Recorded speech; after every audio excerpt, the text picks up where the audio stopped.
Welcome friends, welcome again. आज का विषय बिंदु है मैप्स अर्थात मानचित्र। ये हम कक्षा 6 की पाठ्यपुस्तक से लेकर आए हैं।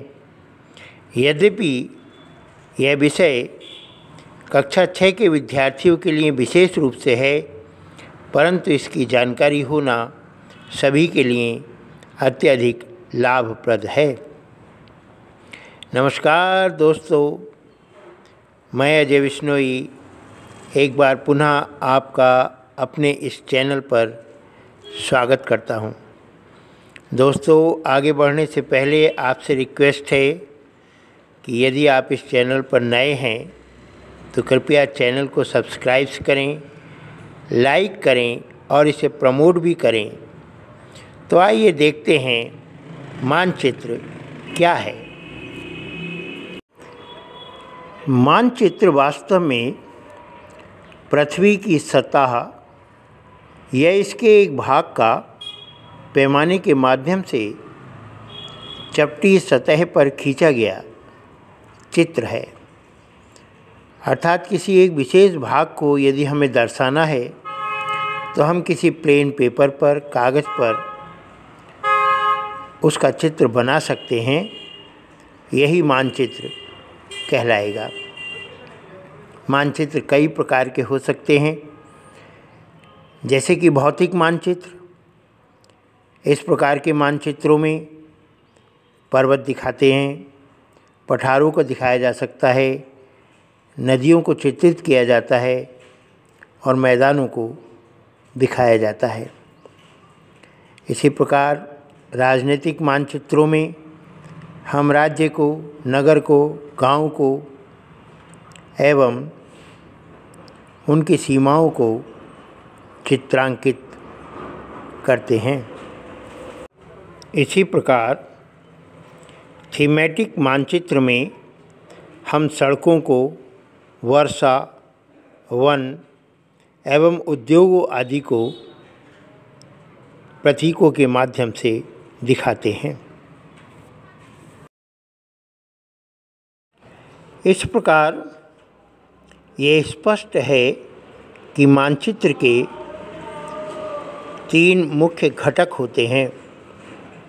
पहला दूरी, दूसरा दिशा और तीसरा सबसे महत्वपूर्ण घटक है प्रतीक।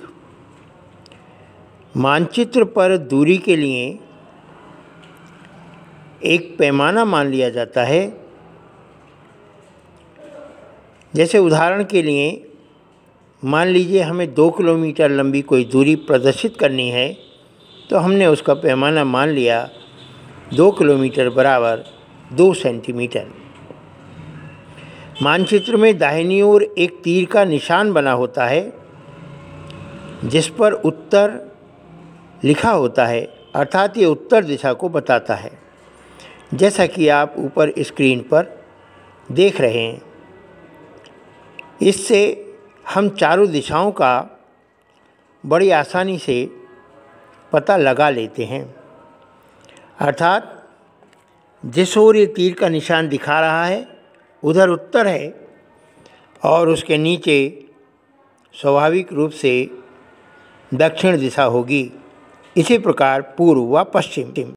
दोस्तों, जैसा कि आप स्क्रीन पर देख रहे हैं कि यहाँ पर अलग अलग स्थानों के लिए कुछ प्रतीक दिए गए हैं, जैसे international boundary, benchmark, blazes, footpath, place of worship, railway line आदि।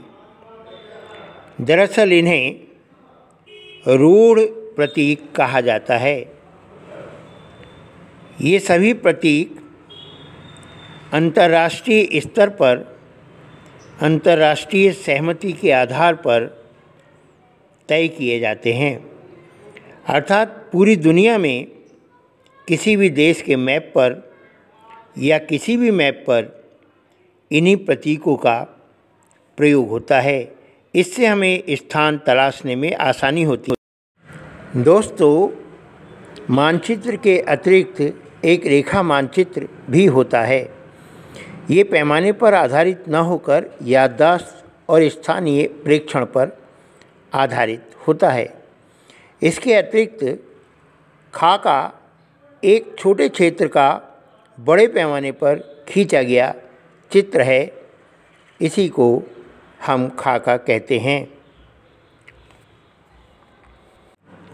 दोस्तों, मैं आशा करता हूँ कि अब आप मानचित्र के बारे में स्पष्ट जानकारी प्राप्त कर चुके हैं। मानचित्र हमारे लिए कितने सहायक हैं ये भी आप जान ही गए हैं।